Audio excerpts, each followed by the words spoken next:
pengampunan. Tidak, itu namanya pengampunan menahan diri, bukan ketulusan. Kebanyakan kan kita mengampuni orang karena menahan diri dari emosi. Daripada kita main tangan, daripada kita main kaki, daripada kita main kayu dan seterusnya, udahlah kita maafkan. Itu bukan pengampunan. Ada tiga.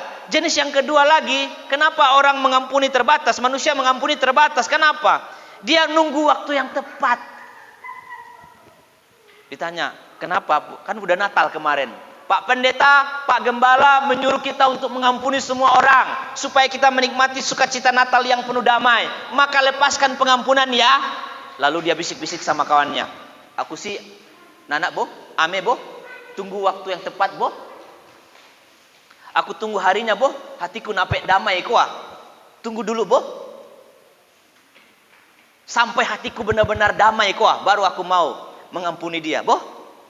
Bapak Ibu, ada kita di sini yang seperti itu, mau mengampuni orang tunggu waktu sampai kita mati, sampai orang itu mati tidak menerima pengampunan dari kita, baru kita mengampuninya. Orang yang mati tidak menerima pengampunan. Bapak Ibu Saudara, kenapa saya katakan ini?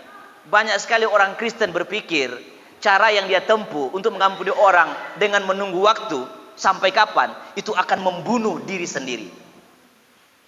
Jadi kalau ada orang mengampuni orang lain, dia tunggu waktu sampai dia mati, baru dia mengampuni. Ketika datang di perkampungan, dia langsung datang mengampuninya. Tidak ada artinya pengampunan itu. Atau tunggu dia mengalami musibah, baru dia datang ke rumahnya, minta ampun atau memaafkan orang itu. Tidak ada artinya itu. Kalau ada di antara kita hal seperti itu, kita nunggu waktu yang tepat untuk memaafkan anak kita, segera bertobat. Jangan tunggu ketika hilang momen kesempatan dia menerima ampun dari kita, kita lepaskan. Itu kebiasaan manusia, menunggu waktu yang tepat. Emang kita tahu waktu yang tepat? Emang kita yang mengatur waktu? Emang kita yang punya kuasa atas waktu? Tidak, bukan kita, Tuhan. Yang ketiga, tadi ingat ya, kebiasaan manusia mengampuni keterbatasannya ya. Biasanya pertama supaya dia menahan diri saja, supaya tidak emosi. Dia lihat waktu kapan yang tepat, mungkin pada saat ulang tahunnya saja, atau pada saat ada ucapan syukur baru saya mengampuninya, atau pada saat ada acara khusus, di situ momen paling damai itu, baru saya maafkan Pak. Kita harus akui, kita manusia memang seperti itu rata-rata. Tapi padahal itu salah ya, bukan kebenaran, jangan diteruskan.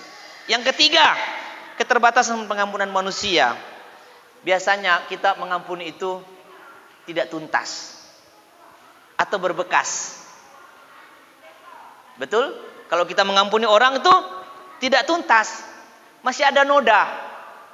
Makanya ketika orang berbuat salah lagi, kita langsung tek boh, aku udah ampuni dia tek boh, ya buat kesalahan lagi boh, dah nak hanya ya koa, ndak can.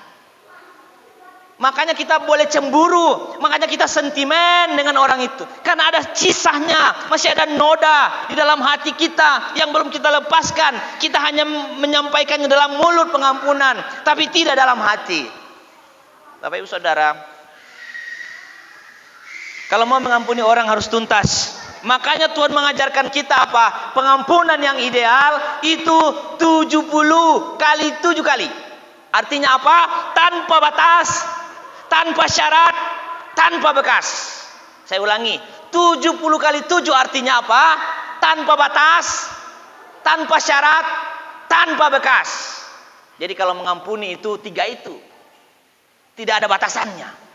Karena kita sudah diampuni terlebih dahulu. Kalau kita berpikir soal dosa, kita punya dosa kita lebih baik. Tapi Tuhan sudah mengampuni kita karena dosa itu kan. Makanya Yesus menggunakan ilustrasi saja. Ayat 21 sampai 35. Bapak Ibu pulang ke rumah baca ulang ini. Jangan sampai tidak baca, karena di situ kita dapat hal baru. Jadi seorang raja itu melihat budaknya punya hutang.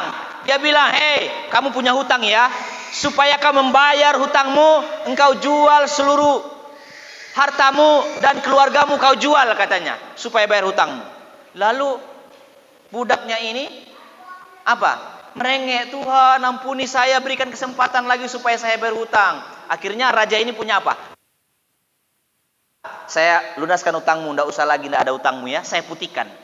Lalu ketika pulang dari sana, hamba ini memiliki seseorang yang berhutang padanya. Lalu dia menagih. Pada saat yang sama, orang yang berhutang pada hamba yang tadi memohon, Tuhan tolong beri kesempatan. Tapi dia malah marah, suruh ke penjara. Tunggu sampai hutangnya lunas, baru keluar di penjara.